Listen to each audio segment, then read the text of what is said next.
नमस्कार, रामराम महाराष्ट्र न्यूज मध्ये आपले स्वागत आहे। पूरग्रस्तांच्या राखीव जागेवर अतिक्रमणाचा आरोप, सर्व्हे क्रमांक 493 ची चौकशी करण्याची ग्रामस्थांची मागणी। पाहुयात आमचे प्रतिनिधी सुरेश तिपट्टीवार यांचा सविस्तर रिपोर्ट। सिरोंचा तालुक्यातील गोलागुडम आणि सुकररल्ली गावांसाठी एक गंभीर प्रश्न समोर आला आहे। दरवर्षी पावसाळ्यात पूरस्थिती निर्माण झाल्यानंतर ज्या सर्व्हे क्रमांक 493 मधील उंच जागेचा पूरग्रस्त नागरिकांना आश्रयासाठी वापर केला जातो, त्याच जमिनीवर अतिक्रमणाच्या नोंदी झाल्याचा आरोप ग्रामस्थांनी केला आहे। गोलागुडम आणि सुकरल्ली परिसरातील नागरिक गेल्या सुमारे 50 ते 60 वर्षांपासून पूर परिस्थितीमध्ये सर्व्हे क्रमांक 493 मधील उंच भागाचा आश्रयासाठी वापर करत असल्याचे ग्रामस्थांचे म्हणणे आहे। प्राणहिता गोदावरी आणि इंद्रावती नद्यांच्या पाण्याची पातळी वाढल्यानंतर बॅकवॉटरचा परिणाम होऊन गावांमध्ये पुराचे पाणी शिरते। अशा वेळी प्रशासनाच्या सूचनेनुसार जवळपास 100 कुटुंबांना सुरक्षित ठिकाणी स्थलांतरित केले जाते। मात्र 21 ऑगस्ट 2026 रोजी सर्व्हे क्रमांक 493 ची अचानक मोजणी करण्यात आल्याने ग्रामस्थांमध्ये चर्चेला उधाण आले।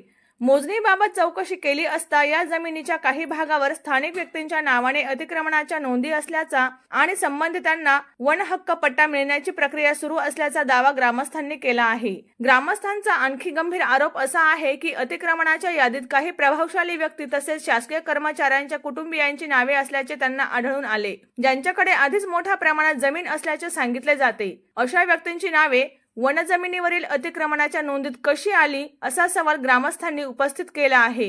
ग्रामस्थांची मागणी काय? सर्वे क्रमांक 493 मधील कथित अतिक्रमणांची प्रत्यक्ष पाहणी करावी, संबंधित व्यक्तींची पात्रता तपासावी, जुने शासकीय अभिलेख तपासावेत, अतिक्रमणाची तारीख आणि क्षेत्रफळ निश्चित करावे, तसेच वनहक्क कायद्यानुसार संबंधित दाव्यांची वैधता तपासावी अशी मागणी करण्यात आली आहे। याच मागणीसाठी गोलागुडम आणि सुकरल्ली येथील ग्रामस्थांनी सिरोंचा तहसील कार्यालय गाठले। राष्ट्रवादी काँग्रेस पक्षाचे तालुका अध्यक्ष मधुकर कोल्लुरी, नगरसेवक सतीश भाऊ बोगे आणि शहर अध्यक्ष रवी सुलतान यांच्याशी चर्चा करून तहसीलदारांना निवेदन देण्यात आले। पूरग्रस्तांसाठी वर्षानुवर्षे आधार ठरलेल्या या जागेवर अपात्र व्यक्तींना लाभ मिळत आहे का? सर्वे क्रमांक 493 वरील अतिक्रमणाच्या नोंदी नेमक्या कशा झाल्या याची निष्पक्ष चौकशी करून सत्य परिस्थिती जनतेसमोर आणण्याची मागणी ग्रामस्थांनी केली आहे। आता प्रशासन या प्रकरणाची चौकशी करून काय भूमिका घेते याकडे गोलागुडम आणि सुकरल्ली ग्रामस्थांचे लक्ष लागले आहे। సాహెబ్ గిట్లా వచ్చి మమ్మల్ని వచ్చి ఇక్కడ బుగారన్న మునుతాన్ని ఇక్కడ ఉండకొని చచ్చిపోతారు, అక్కడ వెళ్ళి ఒడ్డుకుండి ఆడ ఇల్లు కట్టుకొని 20 రోజులు ఉండు మన వాళ్ళు అక్కడికి పోయి ఇల్లుగా ఈ గుడిసెలు వేసుకొని ఉన్నాం। ఉన్నాక ఇలా వచ్చి 20 రోజులక మళ్ళీ ఇంటికి వచ్చి ఉన్నాం। ఇక 10 సంవత్సరం గోవారత్తా 10 సంవత్సరం అదే లెక్క అవుతుంది మా సుకరెళ్ళ మొత్తానికి। అయినప్పుడు వస్తాము ఆడ ఉంటాము 20 రోజులు మళ్ళీ వెళ్ళేస్తాను, ఆ భూమిని మళ్ళీ ఆక్రమిస్తాను చూస్తాను। మరి మేము ఎక్కడ ఉండు మళ్ళీ గోదావరి మళ్ళీ మేము ఏడబోయి ఉండు, మరి ఎక్కడ ఉండే అవకాశం లేదు ఏడగా। భూమికి వాళ్ళు వచ్చి అతిక్రమం చేసినామని కొలతాను। మరి మేము ఎప్పుడు గోదావరి వచ్చినప్పుడు ములిచినప్పుడల్లా మేము అక్కడికి వస్తాము ఉంటాను। 4-5 చెట్లు గుడిసెలు వేసినాక బీకు తిప్పి మా ఏం ఫారెస్ట్ వాళ్ళు బీక్కపోయింది। ఇప్పుడేం ఫారెస్ట్ వాళ్ళు మేము అతిక్రమంగా ఉన్నదని వచ్చి కొలిపిస్తాను రెడీ తయారైతే మరి మేము వచ్చి తిరగబడాం। మా భూమి మేము కొలుచుకున్నప్పుడు మాకు ఉండరు వాళ్ళు ఫారెస్ట్ వాళ్ళు గుడిసెలు బీకుతాను। ఇప్పుడు ఎట్లా బీకుతారు మరి? మా గుడిసెలు ఏం బీకులు మరి? వాళ్ళ ఎందుకు బీకాదు, వాళ్ళకి ఎందుకు కొలిచిస్తానని మేము అడిగినాం। అడుగుతాంటాను అంటే మీకేం అధికారం? మాకు అతిక్రమం ఉంది, మాది హక్కు అని అంటారు। అన్న వాళ్ళు మా అందరూ తిరగబడి ఇక్కడ తహసీల్ ఆఫీస్కి వచ్చి లెటర్ ఇస్తానికి వచ్చినాం।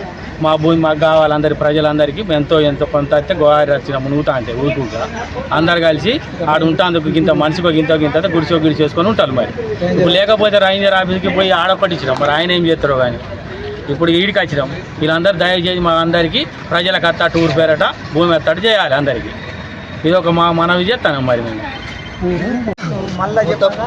मुत्तापूरचे रहिवासी आहे आणि प्रत्येक वर्षी आमच्या सुकरल्ली आणि मुत्तापूरचे हे दोन्ही गावांना प्रत्येक वर्षी नदी येऊन पूर्ण गावामध्ये शिरत आहे आणि आम्ही नाही का राहण्यासाठी आमच्याकडे काही जागा नाही आहे। जे पूर येऊन पाणी शिरल्यामुळे आमचे सगळे नुकसान होत आहे, बैल आणि शेती आणि लपलेले सगळे माल, आणि आम्ही राहण्यासाठी जागा नाही। त्यामुळे आम्ही सुकरल्लीच्या गोलागुड माल 493 सर्वे नंबर त्या जागामध्ये राहून आम्ही स्थिर राहत होतो पाणी आल्यामुळे, आणि नंतर निघाल्यामुळे आमच्या जागा आम्ही जात होते।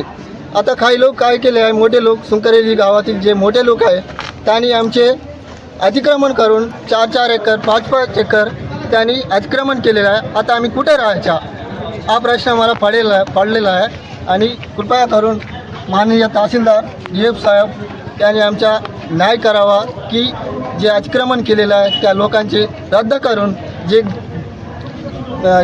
प्रामाणिकपणे नुकसान होत आहे जे नुकसान होत आहे त्यांना न्याय करावा आणि त्यांचे अतिक्रमण रद्द करावा आणि गरीब लोकांना त्यांची जमीन द्यावा ही विनंती आम्ही करत आहोत. अशाच नवनवीन बातम्या पाहण्यासाठी आमच्या चॅनलला सबस्क्राईब करा. फेसबुक आणि इंस्टाग्राम पेजला फॉलो करा.